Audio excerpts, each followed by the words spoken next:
खबर यह है कि सुप्रीम कोर्ट मुजव्वजा आईनी तरमीम को कलअदम करार देने की दरख्वास्त दायर, जबकि पाकिस्तान बार काउंसिल के 6 मेंबरान ने सुप्रीम कोर्ट में दरख्वास्त दायर कर दी।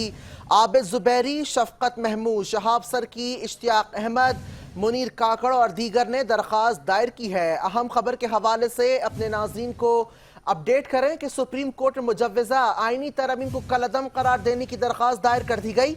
पाकिस्तान बार काउंसिल के 6 मेंबरान ने सुप्रीम कोर्ट में दरख्वास्त दायर कर दी है, जबकि आबिद जुबैरी, शफकत महमूद, शहाब सरकी, इश्तियाक अहमद, मुनीर काकड़ और दीगर ने दरख्वास्त दायर की है। मज़ीद तफसीलात जानते हैं सज्जाद हैदर से। जी सज्जाद, क्या अपडेट्स हैं आपके पास? जी बिल्कुल, सुप्रीम कोर्ट में मुजव्वजा आईनी तरमीम को कलअदम करार देने के लिए दरख्वास्त दायर कर दी है। पाकिस्तान बार कौंसिल के 6 मेंबरान ने सुप्रीम कोर्ट में दरख्वास्त दायर की है। इन मेंबरान में आबिद जुबैरी, शफकत महमूद, शहाब सरकी, इश्तियाक अहमद, मुनीर काकड़ और दीगर ने दरख्वास्त दायर की है।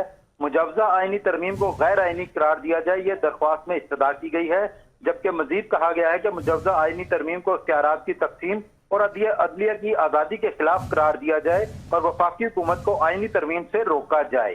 जी, तफसीलात के लिए शुक्रिया सज्जाद।